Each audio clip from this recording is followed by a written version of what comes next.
देखो OSI reference जो model है ये डेवलप किया था ISO ने। इसको डेवलप हम्म, किया ISO ने इसको डेवलप किया था और डेवलप किया था 1984 में। ठीक है ना। 1984 में ये मॉडल क्या किया था उन्होंने, डेवलप किया था, और जो एक्चुअल इम्प्लीमेंटेशन हुआ वो हुआ 1994 में। ठीक है ना। ओके। तो अगर आपसे कोई पूछता है तो आप बता सकते हो कि 1984 में स्टार्ट हुआ था ये मॉडल, जो है लॉन्च किया था 1984 में, लेकिन एक्चुअल जो इम्प्लीमेंटेशन हुआ वो 1994 में। ठीक है। ठीक है। ISO देखो, OSI का उल्टा करोगे तो ISO। देखो हम्म, ISO, ये डेवलपर जो है ये ISO है। देखो OSI का उल्टा कर दो, ISO ने बनाया था ये। ठीक है, इस तरह ओके। से। अब देखो, अब इसके अकॉर्डिंग जो है ये बेसिकली क्या है, ये इस तरह का मॉडल है जो ये बताता है कि हम नेटवर्क में कम्युनिकेशन कैसे करते हैं। ये एक्चुअल कम्युनिकेशन को बताता है, यानी कि इंटरनल प्रोसेसिंग जो होती है कि हम डेटा भेजते हैं और रिसीव करते हैं, तो नेटवर्क काम कैसे करता है, इंटरनल प्रोसेसिंग क्या है उसकी, उसको ये काफी हद तक एक्सप्लेन करता है। कि इस चीज को एक्सप्लेन करने के लिए मॉडल लॉन्च किया गया है। ठीक है। ओके। दूसरा कि हमारे पास जो डिफरेंट टाइप के जो प्रोटोकॉल्स हैं, ठीक है, उनके बीच में कम्युनिकेशन कैसे होता है उसको भी ये बताता है। इसके अकॉर्डिंग हमारे पास क्या है, 7 लेयर होती है। ठीक है। हम्म, 7 लेयर जो होती है उनको दो डिवाइड किया गया है, दो तरह की लेयर्स में, अपर लेयर्स और लोअर लेयर्स। अपर लेयर्स का काम है एक्चुअल डेटा ट्रांसमिशन। ठीक है। और अपर लेयर अपर लेयर का काम है यूजर इंटरेक्शन प्रोवाइड करना। ओके। तो जो अपर लेयर है ये यूजर इंटरेक्शन के लिए,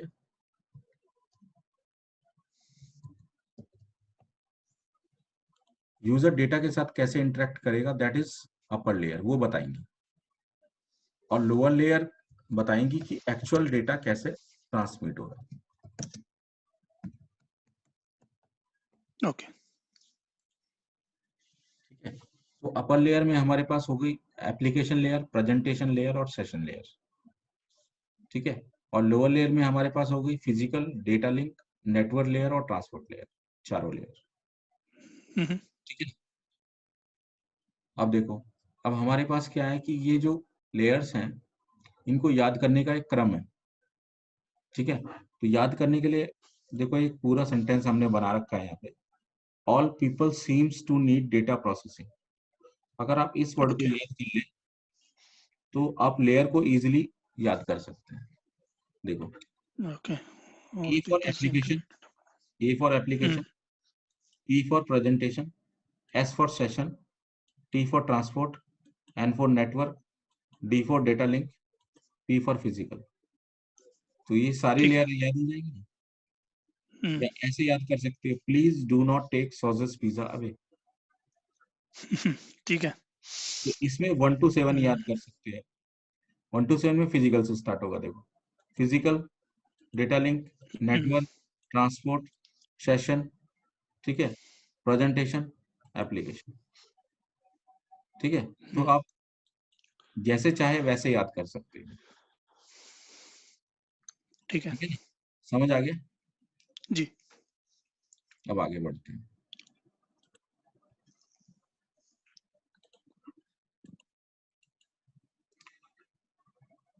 अगर हम ये कहें कि भाई एक एक लाइन में आप बताइए हर लेयर का क्या फंक्शन है, तो एक एक लाइन में आप बता सकते हो हर लेयर का क्या फंक्शन है, शॉर्ट में, ज्यादा डिटेल में नहीं। एक शॉर्ट में ओवरव्यू आपको देते हैं कि हर लेयर का क्या फंक्शन होता है। सबसे पहले हम्म, देखते हैं physical layer. Physical layer layer 1 होती है। फिजिकल लेयर का काम होता है binary data transmission. Binary okay. Data transmission मतलब 1010 में डेटा हम्म, जो है ट्रांसमिट होगा बिट्स फॉर्म में। ठीक है।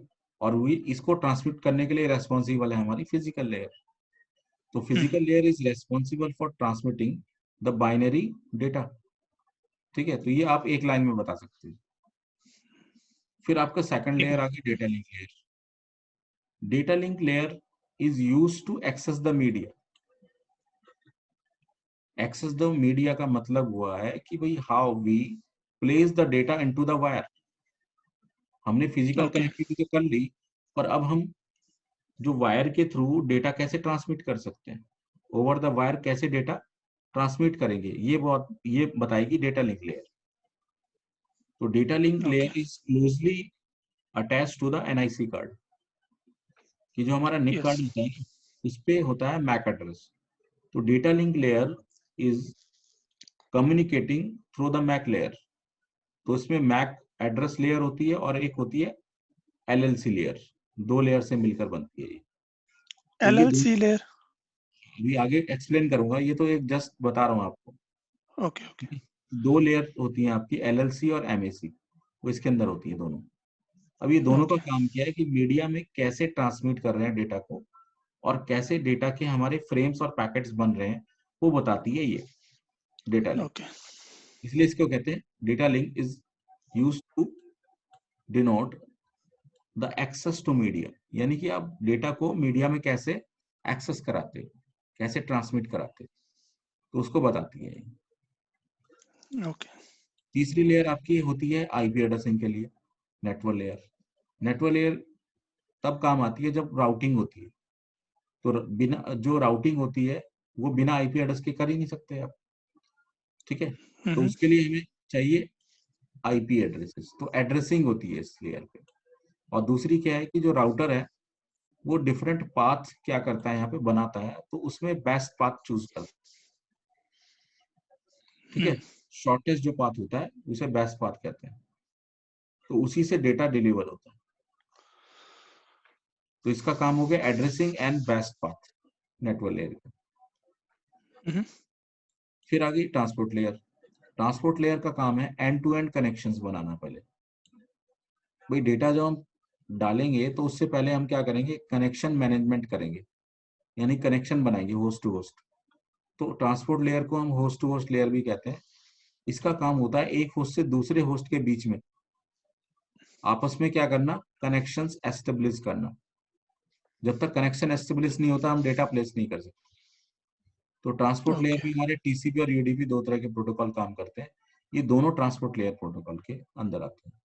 इसका काम है एंड टू एंड कनेक्शंस बनाना. ठीक है. ओके। इसके बाद आ गई सेशन लेयर. सेशन लेयर तो use for inter host communication. बोलिए. हम्म, मुझे एक था कि जैसे हम कई बार लिखते हैं ना TCP/IP, तो TCP अगर ट्रांसपोर्ट है तो IP इसी के साथ है, जहाँ IP कुछ और लेयर में बिलोंग करता है? बता. जैसे वो आपने एड्रेसेस का बोला था, वो नेटवर्क में आएगा या फिर ट्रांसपोर्ट में ही उसको, क्योंकि साथ में बोलते हैं ना जब भी बोलते हैं। देखो, आईपी तो नेटवर्क लेयर के लिए है. हाँ आईपी जी, यहाँ पे काम कर रहा है और टीसीपी यहाँ काम कर रहा है. ये एक्चुअल ठीक में है, क्लोजली है, दोनों आपस में बहुत क्लोज है. ओके, ठीक है. इसलिए बोलते हैं टीसीपी स्लैश आईपी, क्योंकि हम्म, बिना आईपी के आप ट्रांसपोर्ट नहीं कर सकते.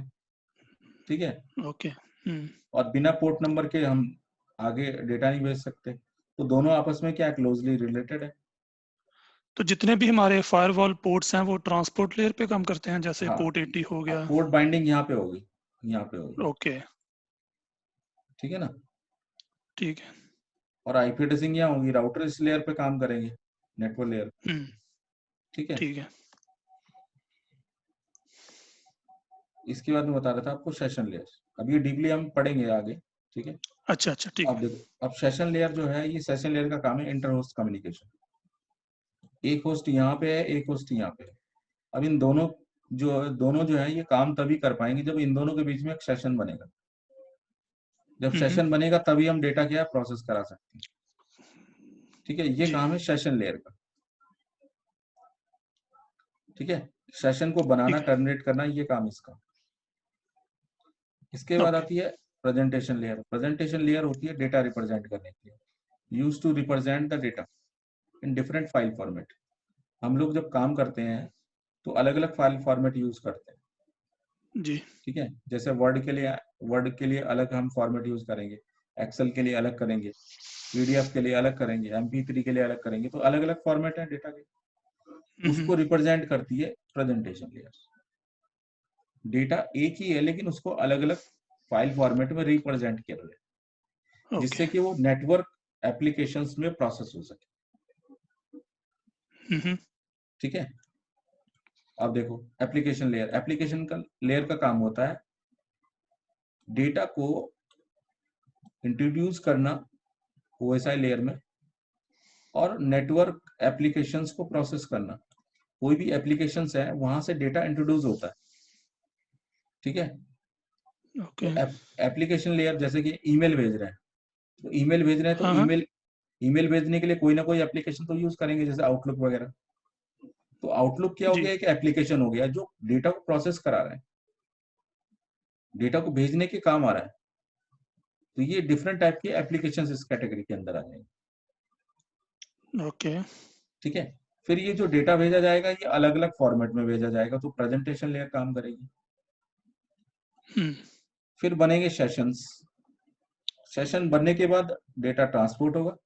ट्रांसपोर्ट होने के बाद राउटर क्या करेगा, अलग अलग तरीकों से उन्हें बेस्ट पाथ तक पहुंचाएगा। और जब डेटा डिलीवर होगा तो वो पहुंचेगा एनआईसी कार्ड के पास, डेटा लिंक लेयर में, और एनआईसी से फिर वो फिजिकली 1010 में टूट जाएगा। तो ये ठीक पूरी है। कनेक्टिविटी इस तरह से होती है। ठीक है, अभी आपको इसको एक्सप्लेन करते हैं कैसे होता है। ये तो था शॉर्ट, अब हम इसके डिटेल में आते हैं अंदर। Okay okay. तो देखो, सबसे पहले हम बात कर रहे हैं एप्लीकेशन लेयर की। एप्लीकेशन लेयर जो है वो हाईएस्ट लेयर है आपकी, लेयर 7 है। Layer 7 is the highest layer, ये वाली, ये लेयर 7 है आपकी। ठीक है, तो जो हम कम्युनिकेशन करते हैं तो यूजर एक्चुअल में क्या करता है, इस एप्लीकेशन लेयर से ही डेटा भेजता है, यानी किसी न किसी एप्लीकेशन को यूज करके डेटा इंट्रोड्यूस कराएगा। ठीक है, तो ये हाईएस्ट लेयर होगी पहली चीज। दूसरा क्या है, it is responsible for introducing the data into the OSI stack. OSI model के अंदर डेटा इंट्रोड्यूस करने का काम है एप्लीकेशन लेयर का। Yep. और एप्लीकेशन लेयर तभी काम करेगी जब डिफरेंट प्रोटोकॉल्स काम करेंगे आपके।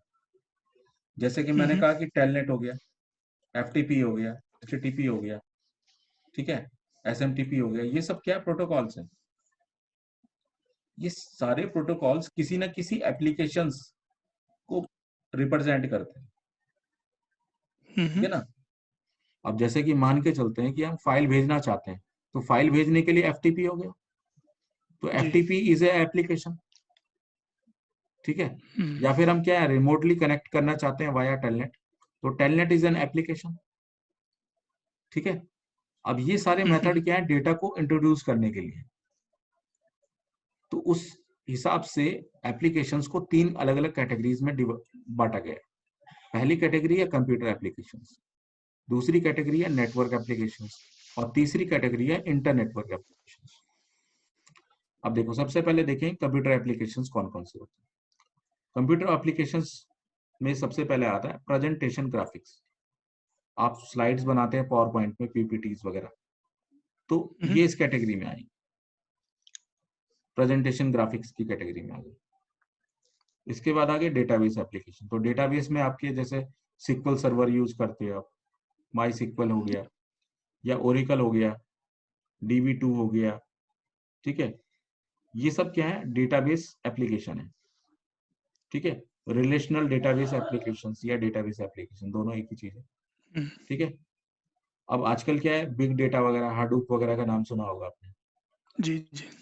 तो वो सब क्या है, वो सब क्या है, डेटाबेस है। नॉर्मली जैसे आप यूज करते हो डेटाबेस के लिए, एसक्यूएल यूज करते हो। एसक्यूएल जो माना गया है वो रिलेशनल डेटाबेस माना गया है। ओरेकल भी आपका रिलेशनल डेटाबेस है। ठीक है, अब क्या है, डेटाबेस में चेंजेस आ गए हैं। अब जो डेटाबेस हो गए वो फ्लैट डेटाबेस हो गए, फ्लैट स्ट्रक्चर डेटाबेस, जैसे हडूप वगैरह, बिग डेटा, हडूप, ये फ्लैट स्ट्रक्चर डेटाबेस है। ये लार्ज डेटाबेस को प्रोसेस कर सकते हैं इसमें। इनमें ज्यादा ओके। लार्ज डेटा प्रोसेस नहीं कर सकते एक साथ। ठीक है ना। ओके। तो इस तरह के जो एप्लीकेशंस हैं वो जैसे मशीन लर्निंग वगैरह इनके लिए यूज में आती हैं आजकल, जैसे बिग डेटा, हडूप वगैरह, इनमें आपको वहाँ पे यूज कर सकते हो। लेकिन ये नॉर्मल एप्लीकेशन है वो सिर्फ आपके डेटाबेस कनेक्टिविटी के लिए काम आता है। तो ये बेसिकली बैक एंड ओके। के लिए होते हैं। फ्रंट एंड एप्लीकेशन अलग होगा, बैक एंड एप्लीकेशन अलग होगा।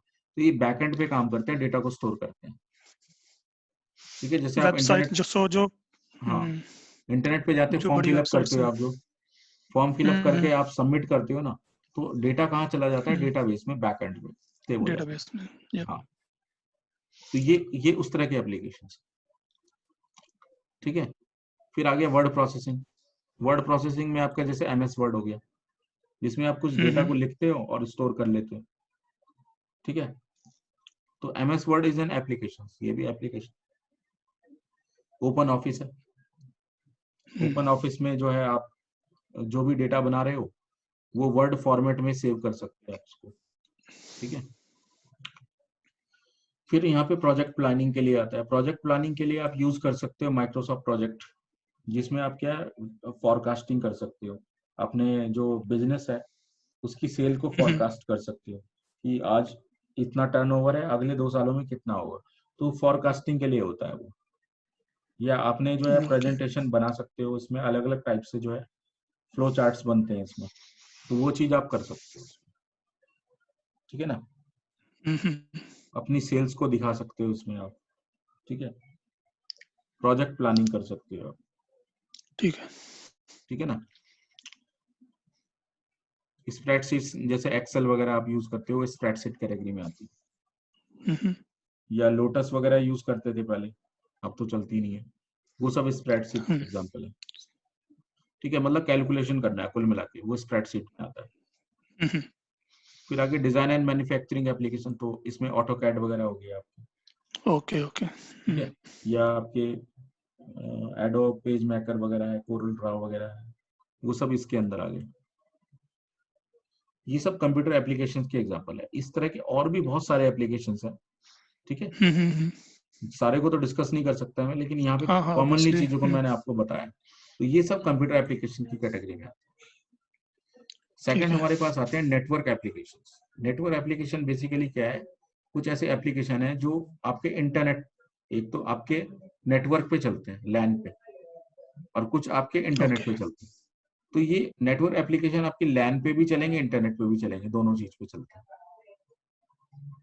ठीक है, ओके और ये सिर्फ आपके इंटरनेट पे चलेंगे, इंटरनेट वर्क वाले। ओके। ठीक है, जैसे आपने कहा कि भाई टैली सॉफ्टवेयर है, तो टैली क्या है, एक सॉफ्टवेयर है, लेकिन टैली कैसा सॉफ्टवेयर है, आपका नोड बेस्ड हो गया, मल्टी मल्टी एक्सेस कर सकते हैं आप उसको। तो जितने कंप्यूटर पे आप डालोगे नेटवर्क पे, उतने कंप्यूटर पे आपको लाइसेंस डालना पड़ेगा। तो वो नेटवर्क बेस्ड एप्लीकेशन हो गया एक तरीके से, है तो वो कंप्यूटर एप्लीकेशन ही, लेकिन अब वो किस कैटेगरी में आ गया, नेटवर्क एप्लीकेशन कैटेगरी में। क्योंकि नेटवर्क पे चल रहा है तो वो पता लग रहा है, और वो डेटा सिंक भी हो रहा है साथ में। ठीक है ना, तो ये जो थोड़ा उसमें, मुझे कंफ्यूजन एग्जांपल में हो गया है। जब आप जब बोलते हैं कि नेटवर्क में चल रहा है, how how do you mean network पे चल रहा है?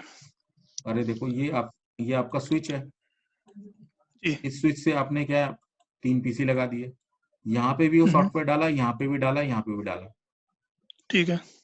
समझ रहे हो, अब ये सॉफ्टवेयर ये इसके साथ सिंक करेगा, यहाँ पे जो भी आप काम करोगे वो काम यहाँ पे भी देख सकते हो, यहाँ पे भी देख सकते हो। ओके तो वो आपका नेटवर्क बेस्ड एप्लीकेशन हो गया। ओके। ठीक है, इसका एग्जांपल देखो, आप SQL server enterprise edition use कर रहे हो जैसे, तो उसमें क्या होगा कि आपने क्या यहाँ पे आपने डाल लिया एक सर्वर, और बाकी में आपने क्या है, क्लाइंट डाल दिया। तो ये सर्वर क्लाइंट के साथ कम्युनिकेट करेगा, तो ये नेटवर्क बेस्ड हो यस। गया। ओके तो टैली टैली का सॉफ्टवेयर, इसलिए मैंने आपको बताया था, टैली एंटरप्राइज नाम से आता है। अब टैली एंटरप्राइज ओके नाम से इसलिए आता है क्योंकि वो नेटवर्क पे कहीं पे भी काम कर सकता है, और वो आईपी बेस्ड है, यानी कि आपका जो डेटा है वो एक कॉमन लोकेशन पे स्टोर होता रहता है।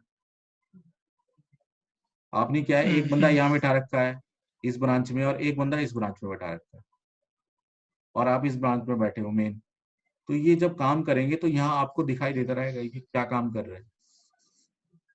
ओके। तो वो नेटवर्क बेस्ड हो गए एप्लीकेशन। तो उसके लिए देखो नेटवर्क मैनेजमेंट प्रोटोकॉल यूज होता है।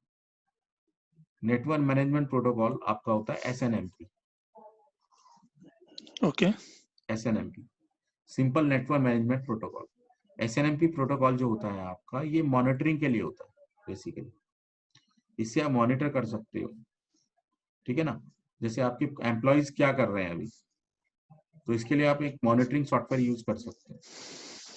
तो जो जो वो अपनी स्क्रीन पे काम करेंगे वो आपको दिखाई देता रहेगा कि वो क्या काम कर रहे हैं, ठीक है ना। ओके। वो अभी खाली बैठे हैं कि या क्या काम कर रहे हैं, आप मॉनिटर कर सकते हो, ठीक है। तो ये जो काम करता है ये इस बेस पे काम करता है, क्योंकि हमारे जितने भी क्लाइंट्स हैं जिनको हमें मॉनिटर करना है, तो वहां पे एक सॉफ्टवेयर डाला जाता है।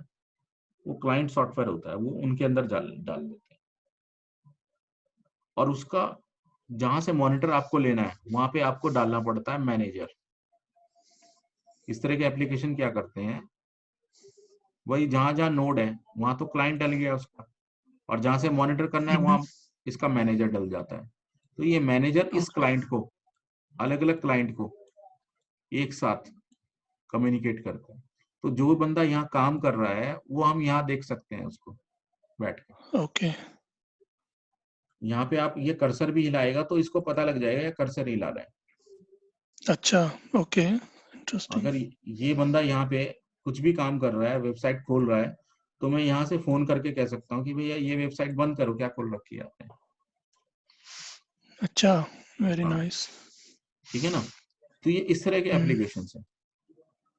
आप रिमोटली देख सकते हो कि बंदा क्या कर रहा है क्या नहीं कर रहा है, ठीक है ना। ये बेसिकली एम्प्लॉय पे नजर रखने के लिए सॉफ्टवेयर बनाया जाता अच्छा। है। हाँ हाँ, I guess high critical environment में हाँ कंट्रोल रूम्स वगैरह में होता होगा। हाँ। आपके जितने भी सर्वर्स होते हैं, क्रिटिकल सर्वर्स, उन पे भी इस तरह के एप्लीकेशन चलते हैं। अगर आप सर्वर पे राइट क्लिक भी करोगे तो उन्हें पता रहेगा राइट क्लिक किया है भाई बंदे ने, ठीक है ना। आपने कहाँ ओके। से सेटिंग छेड़ी है वो सब रिकॉर्डिंग रहती है, सब एवरीथिंग इज रिकॉर्डेड। सर्वर पे आपने क्या किया क्या नहीं किया सारा रिकॉर्ड है। आई थिंक ये सिनेरियो मैंने देखा होगा रिसेंटली। मैं पावरशेल कमांड रन कर रहा था सर्वर पे, तो वो पावरशेल कमांड समहाउ मुझे पता नहीं था, बट वो इंटरनेट से कुछ डाउनलोड कर रही थी जहाँ हम्म वो कुछ ऐसा सिंटेक्स था। तो हम्म, विद इन मिनट्स मुझे ईमेल आ गया कि तुमने ये कमांड रन किया है हाँ पावरशेल पे, तो एक्सप्लेन हाँ करो क्यों, क्या कर रहे थे। हाँ, ठीक है ना। तो ओके। ये सारी चीजें मॉनिटर पे रहती है, रिकॉर्डिंग पे रहती है। आपको नहीं पता लगता कि भैया आप अगर आप राइट क्लिक भी कर रहे हैं तो उनको पता है कि राइट क्लिक हो रहा है, ठीक है ना। सब मॉनिटर पे है। तो उसके लिए इस तरह की एप्लीकेशन यूज की जाती है। तो उसमें क्या है, एक तरफ जहां पे मॉनिटर करना है उस पे क्लाइंट डाला होता है, और जहां से मॉनिटर करते हैं उसका मैनेजर वहां इंस्टॉल रहता है। तो ये क्लाइंट मैनेजर के साथ कनेक्ट रहता है। आप कोई भी एक्टिविटी करोगे यहाँ रिकॉर्ड आ जाएगा तुरंत ही। आप यहाँ कुछ भी करोगे एनीथिंग एल्स, तुरंत ही यहाँ मैसेज भेज देगा इसको, ठीक है ना। ठीक है। रियल टाइम में देख सकते हो आप क्या कर रहा है वो, सो रहा है जाग रहा है क्या कर रहा है बंदा कर क्या रहा है। ठीक है ना, सब तो कुछ। इसकी सॉफ्टवेयर की एक तो आपने वो टैली टैली क्या नाम बताया था आपने, मैंने नोट नहीं किया। टैली तो जस्ट एक मैंने एक एग्जांपल दे दिया था, टैली। Tally enterprise. उसमें क्या टैली होता है ना, देखो एंटरप्राइज। टैली में क्या होता है, कंपनीज बनाई जाती है, और उसमें देखो वाउचर फीड हो रहा है, कुछ हो रहा है, ठीक है। तो वो सारा डेटा क्या होता है एक जगह पे अगर रखोगे और क्रैश हो गया तो कल को जो है आपका नुकसान हो जाएगा। तो इसलिए आप क्या करते हो, उसके लिए एंटरप्राइज वर्जन यूज करते हो। तो उसमें आप क्या होते हैं, जो डेटा यहाँ भी रहेगा और यहाँ भी रहेगा। यहाँ भी डेटा बनेगा तो उसकी एक कॉपी यहाँ भी स्टोर हो जाएगी। तो अगर यहाँ से जी। डिलीट हो गया तो यहाँ तो रहेगा ही आपके आपके पास। तो ये नेटवर्क बेस्ड रहते हैं। पहले ऐसा नहीं था, नेटवर्क बेस्ड नहीं था टैली। पहले टैली क्या था, तो जिस कंप्यूटर में डाला है उसी कंप्यूटर में रहता था। लेकिन उसी में, अब क्या ओके ओके। अब क्या है कि अब ये एंटरप्राइज बेस्ड हो गया है, यानी कि कनेक्टेड हो गया है, ठीक है। तो आप क्या कर सकते हो, एक से भाई आपने क्या किया भाई, एंटरप्राइज वर्जन खरीद लिए, तो उसमें क्या होता है, एक लाइसेंस पे आपके पास 4 कंप्यूटर कनेक्टेड है, या आपने 4 का लाइसेंस लिया, तो 4 कंप्यूटर में टैली डाल सकते हो। तो 4 कंप्यूटर में जो जो बंदा उस करंट कंपनी को अगर कोई एडिट करेगा, तो उसमें जो डेटा है वो ऑटोमेटिकली दूसरी जगह भी सिंक होता रहेगा, और किस बंदे ने ओके किया है वो भी पता रहेगा। इस बंदे ने ये चीज एंट्री चेंज की है वो पता लगेगा, तो इससे पूछा जाएगा भैया तूने क्यों चेंज किया ऐसा। ठीक है ना, ओके ये सारी चीज होती है यहाँ। उसकी एक कॉपी यहाँ बन रही है तो उसकी एक कॉपी यहाँ भी बनेगी, ऑटोमेटिक बैकअप रहता है उसका, तो वो चीज है। इसके बाद देखो हम देखते हैं इंफॉर्मेशन लोकेशन।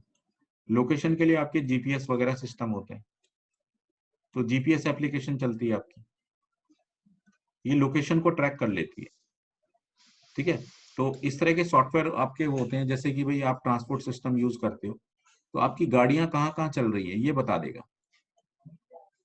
तो एक बंदा बैठा रहेगा ओके और वो मॉनिटर करता रहेगा भाई हमारी गाड़ियां कहाँ कहाँ पे चल रही हैं अभी करंटली। ठीक है, जैसे ट्रांसपोर्ट सिस्टम है आपकी, भाई कोई मान के चलते हैं ऑयल कंपनी है कोई, ठीक है, तो ऑयल कंपनी क्या कर रही है, अब यहाँ पे इसने क्या कर रखे हैं, इसके 10,000 ट्रक चल रहे हैं, 10,000 मान के चलते हैं।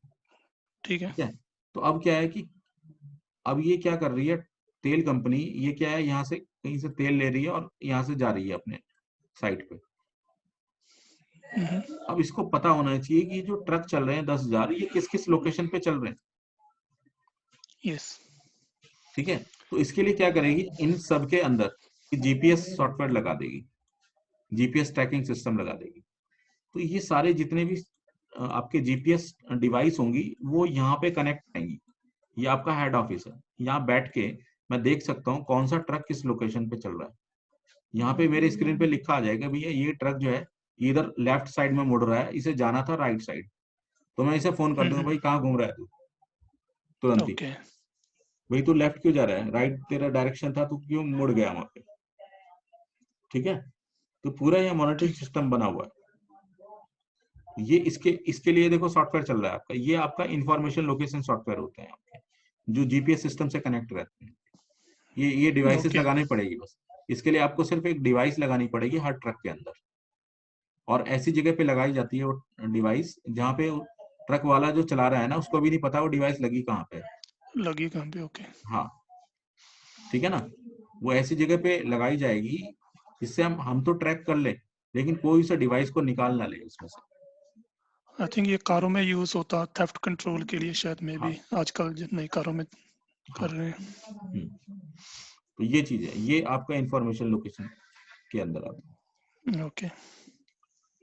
रिमोट एक्सेस आप जानते ही हैं कि रिमोटली आप कोई भी सिस्टम एक्सेस कर सकते हो, आप लैन पे भी ले सकते हो, वैन पे भी, जैसे आप टीम वीवर यूज करते हो।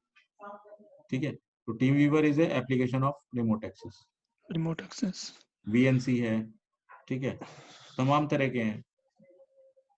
ठीक है, आरडीपी भी इसमें आएगा या वो कोई और चीज रिमोट आरडीपी के लिए, एक्सेस आरडीपी के लिए ही तो एप्लीकेशन है ये सारे, हाँ ओके रिमोट लेने के लिए आरडीपी लेना यानी रिमोट लेना।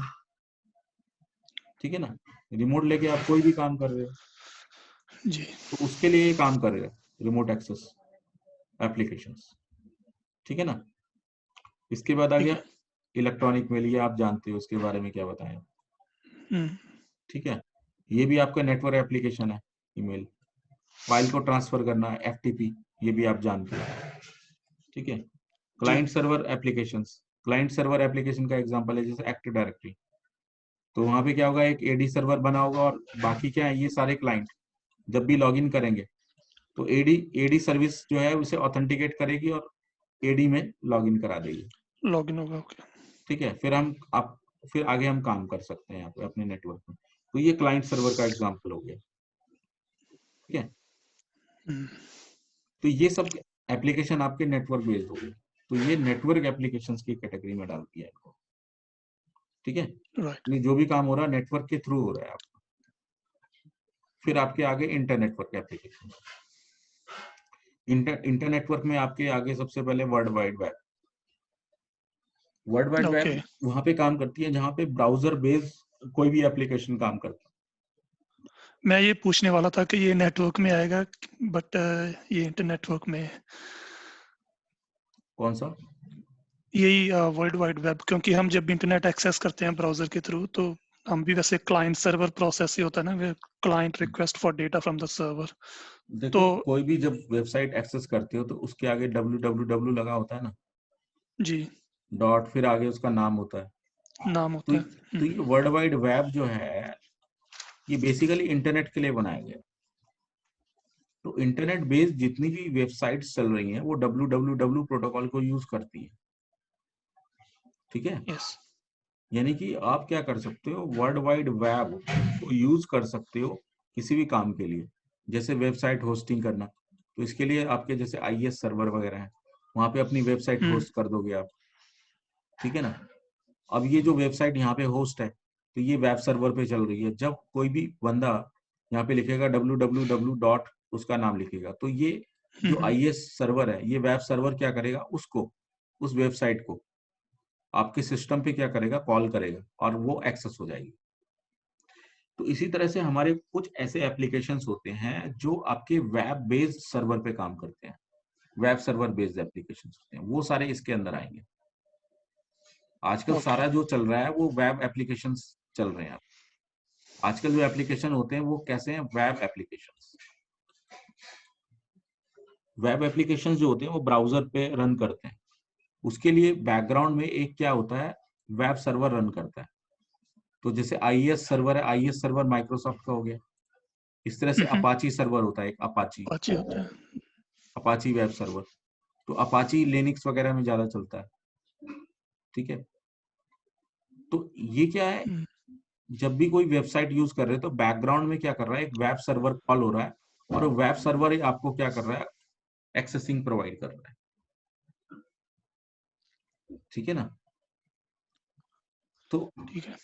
तो इस तरह की जो एप्लीकेशंस हैं उसमें ब्राउजर पे आप यूआरएल डालोगे, एंटर मारोगे, तो एप्लीकेशन खुल जाएगा। अब आप उस एप्लीकेशंस के अंदर काम कर सकते हो। जैसे आपने बैंकिंग एप्लीकेशंस देखे होंगे आपके, तो वो जी। आपके वेब एप्लीकेशन बेस्ड हो रहे हैं आजकल। ठीक है, तो अब ओके। जैसे बैंक में पैसा जमा करने जाते हो ना आप, तो वो उनका जो एप्लीकेशन चलता है ब्राउजर पे डालते हैं वो, उसका यूआरएल। ठीक है, और वहाँ लॉगिन सिस्टम खुलता है, वो लॉगिन करते हैं उसके ऊपर, फिर पासवर्ड वगैरह डालते हैं, उसके वो खुल जाता है, फिर उसमें आपके पैसे जमा करते हैं वो। ठीक है, फिर ओके दबा देते हैं ओके। बटन, वो आपका पैसा चला जाता है खाते में। अब वो खाते में पैसा रिफ्लेक्ट कर जाएगा इमीडिएटली सर्वर के पास। अब ये रिक्वेस्ट जाएगी सर्वर के पास। सर्वर में जो, जैसे मान के चलते हैं एसबीआई है, तो एसबीआई का एक सर्वर होगा। एसबीआई रिक्वेस्ट जाएगी एसबीआई के सर्वर पे, और वहां पे वो देखेगा इस बैंक अकाउंट के रेस्पेक्टिव कितना अमाउंट डला हुआ है। ठीक है, तो उस अमाउंट को बढ़ा देगा। जैसे ही वो वहां पे क्या करेगा, एंट्री करेगा, तुरंत ही वो अमाउंट को रिफ्लेक्ट कर देगा, ट्रांजेक्शन हो जाएगी उसके अंदर, पैसा जमा हो जाएगा। उस पैसे को कहीं से ओके। पूरे वर्ल्ड वाइड वेब कहीं पे भी एक्सेस करके निकाल सकते हो पैसा। अगर यस। भैया आपने इंडिया में पैसा जमा करा, आप लंदन में जाके उसको एक्सेस कर सकते हो सेम टाइम में। यस। इमीडिएट आपके खाते में चला जाएगा पैसा, आप कहीं से भी निकाल लो एटीएम में जाके। तो क्या है, ये world wide web application, web based. ठीक है ना। सेकंड कैटेगरी आ गई कॉन्फ्रेंसिंग एप्लीकेशंस, जिसमें वीडियो, वॉइस, डेटा तीनों ट्रांसमिट हो रहे हैं। जैसे कि अभी हम जूम के ऊपर काम कर रहे हैं, तो zoom is an video conferencing application. ठीक है, वीडियो कॉन्फ्रेंसिंग के थ्रू आप मेरा फोटो देख पा रहे हो, मैं आपका देख पा रहा हूँ, वीडियो भी जा रहा है, जी। साथ में वॉइस भी जा रही है और डेटा भी जा रहा है, तीनों जा रहे हैं। ठीक है ना। तो ये कॉन्फ्रेंसिंग के लिए हो गया आपका।